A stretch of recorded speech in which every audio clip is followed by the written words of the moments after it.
उत्तर प्रदेश के एक छोटे से कस्बे बक्सरगंज में एक सरकारी इंटर कॉलेज था। ये कॉलेज दिन में लड़कियों से चहकता था, लेकिन शाम ढलते ही वीरान और सन्नाटे में डूब जाता था। उस कॉलेज को साफ करने रोज रात को एक औरत आया करती थी। वो औरत ज्यादा लोगों को पसंद तो नहीं आती थी, लेकिन काम चल रहा था। उसका नाम था सीमा। रात को सफाई करते हुए सीमा गाना गा रही थी। सीमा अक्सर ऐसे ही काम किया करती थी, क्योंकि वो आलसी थी। अभी तो पार्टी शुरू हुई है। ये नया फोन तो कमाल का है। कितनी अच्छी आवाज है इसमें, मजा आ रहा है गाना सुन सुनकर। लेकिन अभी थोड़ी देर और निकाल देती हूँ, वरना बैटरी लो हो जाएगी। सीमा अपना फोन जैसे ही नीचे रखती है, तभी उसको अचानक से कुछ सुनाई देता है। एक भयानक चीख, जैसे कोई रो रहा हो, जैसे कोई औरत जिसको कुछ दुख हो। उसने पहले तो सोचा आराम ही कर लेती हूँ, बाद में देखूंगी, लेकिन जब आवाज तेज हो गई तो उसको उठना ही पड़ा। कौन है यहाँ? मेरा आराम छीनकर अब कुछ बोल भी नहीं रही है।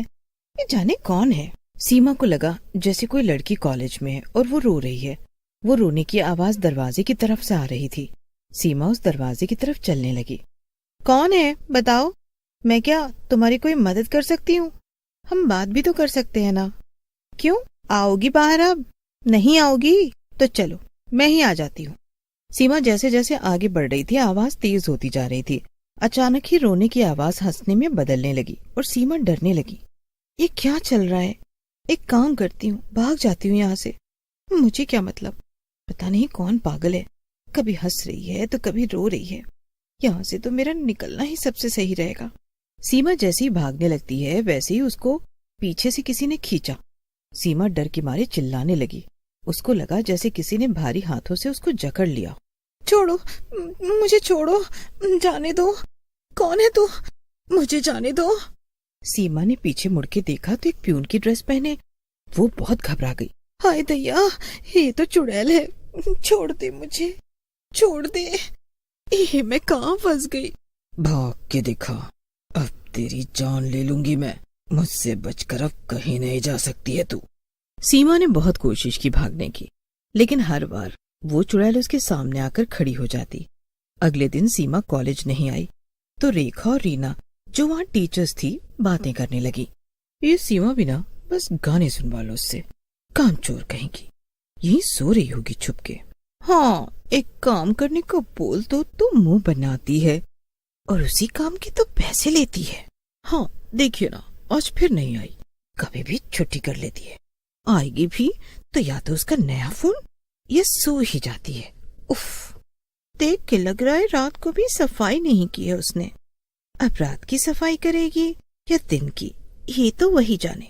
लेकिन कॉलेज के प्रिंसिपल श्रीमान श्रीवास्तव उनके बीच हो रही बातों को सुन लेते हैं और वो बहुत परेशान हो जाते हैं। वैसे भी वो कुछ महीनों से परेशान थे। आए दिन स्टाफ के लोग रिपोर्ट कर रहे थे कि रात के समय स्कूल बिल्डिंग से अजीब अजीब आवाजें आती है।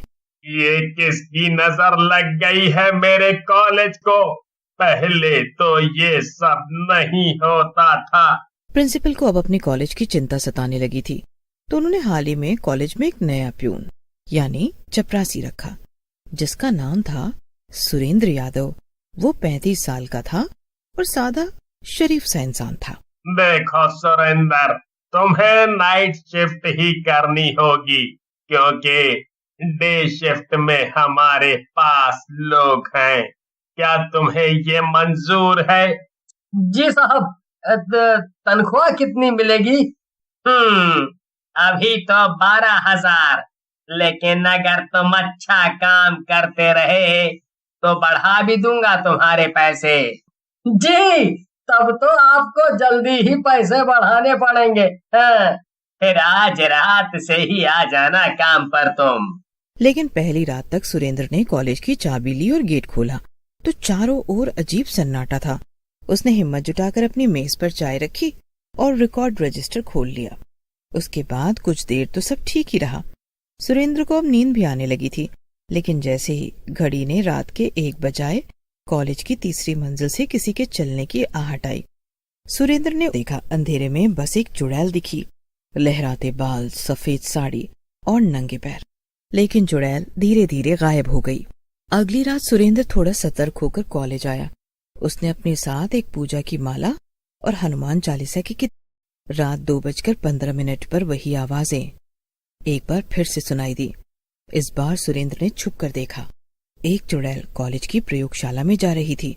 सुरेंद्र ने आराम से अपनी ड्यूटी पूरी की और सुबह होते ही वो प्रिंसिपल के पास गया और जाते ही उसने प्रिंसिपल श्रीवास्तव से कविता के बारे में पूछा। साहब, कल ये बैग मिला, इस पर कविता का नाम लिखा हुआ है। कौन है ये कविता? क्या हुआ साहब, आपका चेहरा क्यों उतर गया? नहीं, कुछ नहीं, याद है मुझे। उसका नाम था कविता शर्मा। लेकिन वो थी कौन? वो भी प्यून थी और तुम्हारी तरह ही नाइट ड्यूटी में रखी गई थी। फिर क्या हुआ उसके साथ? कहाँ गई वो? मर गई वो, आज से करीब 3 साल पहले एक अजीब हादसे में उसकी मौत हो गई थी। लेकिन कैसा हादसा?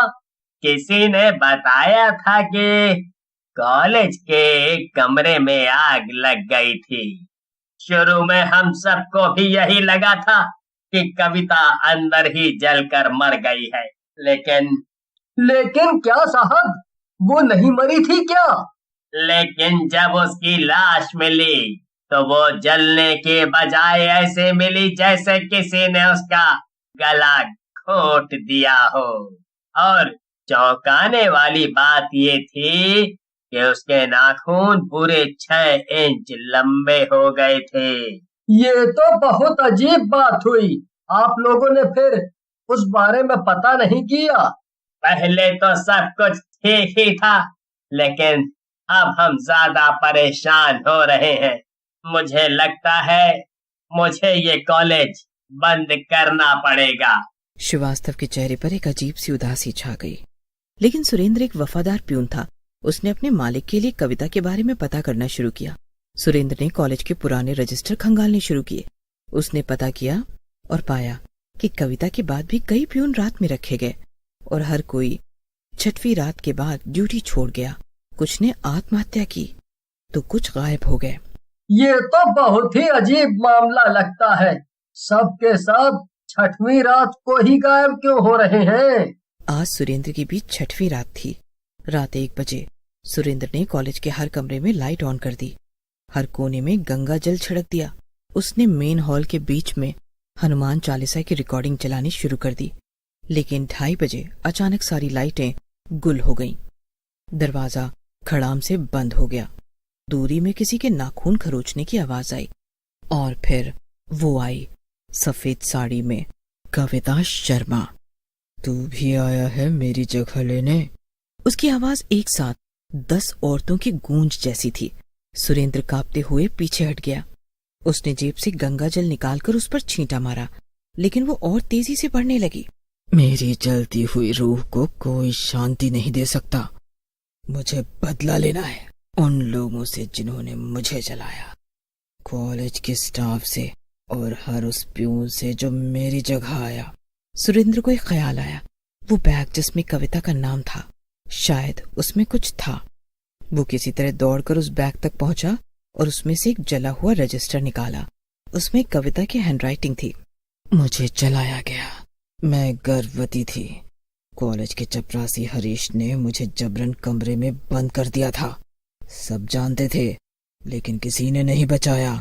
मैं अब सबकी मौत बनकर लौटूंगी। सुरेंद्र अब सब समझ गया था। कविता की आत्मा प्रतिशोध में फंसी थी। रात के 3 बजे कॉलेज की जमीन एक बार फिर जोर से हिली। कविता की आत्मा चीखते हुए हवा में उठ गई। अब तुम भी यहीं रहोगे, हमेशा की नाइट ड्यूटी में। सुरेंद्र ने डर से आंखें बंद कर ली। अगली सुबह कॉलेज के गेट पर खून से सना हुआ रजिस्टर मिला। किसी ने नहीं देखा कि वो कहाँ गया। मैंने कहा था अब कुछ नहीं हो सकता। 2 हफ्ते बाद एक और नया प्यून रखा गया। रात की ड्यूटी। पहले दिन उसने सुरेंद्र का पुराना रजिस्टर खोला। उसमें नई सिहाई से सिर्फ एक लाइन लिखी थी, भाग सको तो भाग लो, वरना कविता अब तुम्हें नहीं छोड़ेगी।